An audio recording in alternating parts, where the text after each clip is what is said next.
Hi Cyrille. Hi Bernd. Abolis started a collaboration with L'Oréal and Evonik. Can you explain to me what you are doing within this collaboration? Sure. So at Abolis we develop strain and bioprocesses for the production of ingredients in the cosmetic, pharmaceutical or nutraceutical space, and also chemicals in general. And in this collaboration we have came up with a couple of business cases and molecules that we would like to work jointly together with Evonik and L'Oréal. And at Abolis we are developing the strain and bioprocesses that we will hand over to Evonik for production, and those ingredients will be made so that L'Oréal can incorporate them in the final product and sell it to the customer in the end. If you want, I'll show you how it happens. So this is the computer lab. We have IT, we also have software development. We develop our own software to keep track of our experiments and the workflow of experiments we are doing in the lab, designing the organisms and keeping tracks of the different tests. And we also have the enzyme discovery platform where we fish into the different genomes of organisms for the enzyme that we can use in our strain for the production of a chemical of interest. And we also try to identify in silico the best candidates and evolve them, propose mutation, prepare libraries to identify the best potential enzyme for the pathway.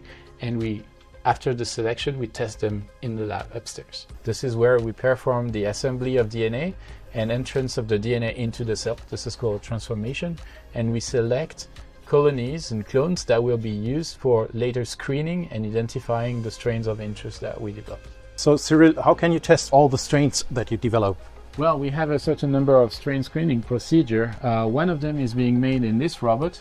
This robot is composing a medium, inoculating strain, taking plates, incubating them, taking samples and preparing sample for the analytic. This is the highest throughput screening procedure that we have. Then the final step of the screening procedure is in the fermenter, in the fermentation lab.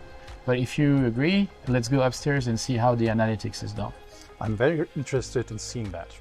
We do 70,000 to 100,000 samples per year in this lab on those machines, and they are used to understand what metabolites are formed, how quickly to the fermentation follow-up to better characterize our strain. And we can also do more advanced analytics with proteomics, metabolomics and fluxomics on the machine that you have on my right.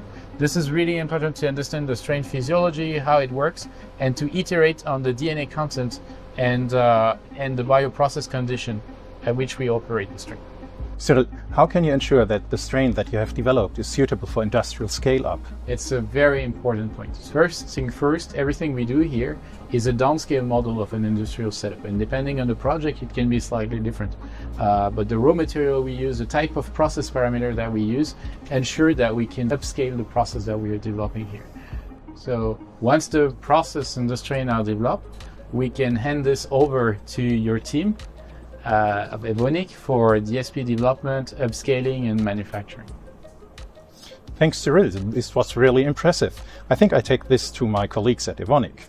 Evonik, leading beyond chemistry.